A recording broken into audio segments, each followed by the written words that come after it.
أعوذ بالله من الشيطان الرجيم. بسم الله الرحمن الرحيم.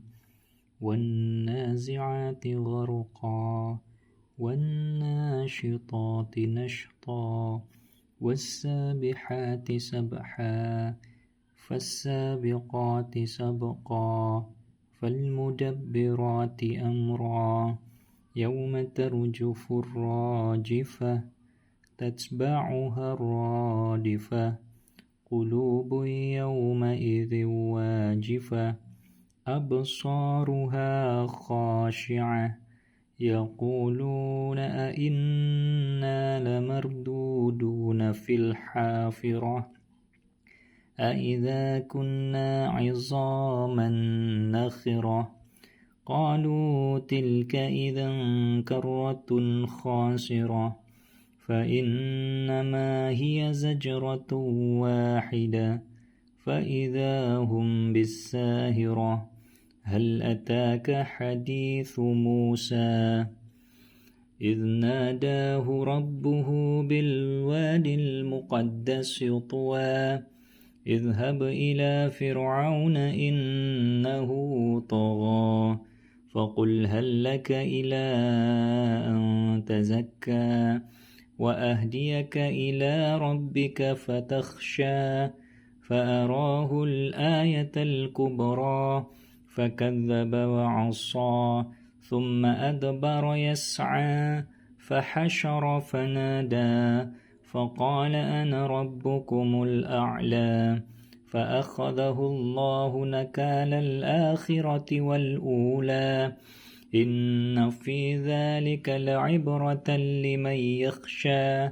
أأنتم أشد خلقا أم السماء بناها رفع سمكها فسواها